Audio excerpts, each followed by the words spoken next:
This is a basic introduction to the MACD, and we're going to be focusing just on the basics on how to use the MACD. And once again, as I said, this is just pure basics. This is not going into the mathematical side of how the MACD works. If you want to know more in depth about the MACD, you're more than welcome to contact the support personnel if you want to get the formulas of how it works. So our main focus here is just going to be on the basics and how to read it and interpret the MACD.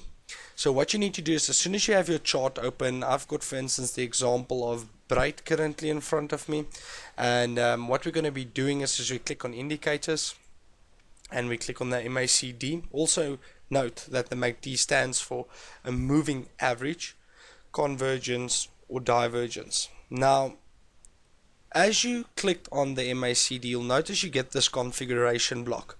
Now this configuration block is important that you understand that you've got a fast moving average period, slow moving average period, and a signal period. But the most important part for a beginner in the market is that you need to understand that the MACD is highlighted in blue while your signal line or the exponential line is highlighted in red.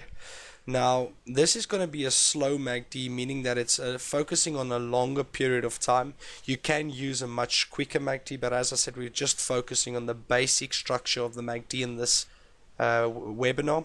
So when you look at this, we're looking currently at a 12 and the 26-day moving average.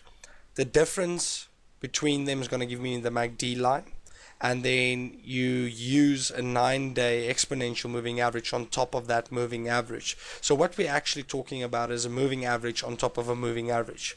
So if you click on create, you'll notice the graph at the bottom. Now the key important thing to notice is, first of all, you need to note that the MACD has a 0-point level as indicated here. The next thing that you need to know is, as we said, the blue line is your MACD line and the red line is your signal line. So the main theory behind the MACD is that you're looking for crossover patterns. Once again, the name says it all. It's called a moving average, convergence or divergence. We want to see where the MACD is diverging and where it's converging, and at what time frame is those things happening. So the important thing to notice that you will see, for instance, if you see at this point over here, we get a crossover of the MACD crossing the red signal line below the 0-point level. So that would be the thing that we're searching for. We'll also note another two places on the current time frame that we're at. We're noticing another two sets where these lines cross one another, and it's indicated to you by the arrows. Now one thing that we want to see is the MACD's theory states that where your blue line crosses your red line in an upwards trend at or below your 0-point line is what you're searching for. That will give me a technical buy. So that's telling me technically that, listen, this share is picking up. There's an uptick and momentum of the share price. So that's what we're searching for, where the blue line crosses my red line in a positive upwards trend at or below the 0-point level. The further it goes below my 0-point level, the more negative the share is and the less momentum there is within the stock. So there's a lot of negative momentum within the share.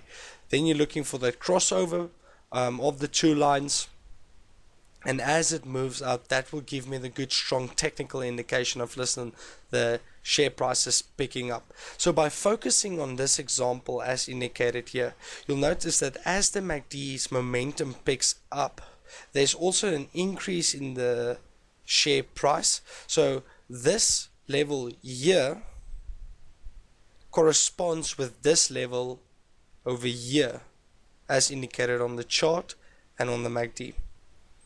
Another thing is, you'll notice on the MACD you've got your bars. Those bars indicate to me positive and negative movement. So as these two lines diverge from one another, there's an increased bar moving above the 0-point level. As they converge to one another up until a certain extent, when the blue line and the red line intersect one another, you'll notice that the bar is on the 0-point line, that is the 0 level. And then as the blue line moves below the red line, you get the negative movement of the bar. Now, when you look at the MACD over a 2-year or 3-year period, you'll notice a certain trend that happens on the MACD of a specific share. And it's important that you follow these trends. And underneath our technical modules, we've got a module called Trend Lines. You need to go and read those lecture modules and understand trend lines. Also go and look at advanced moving averages to get a better understanding for moving averages as well. And all of those lectures can be found under the technical module.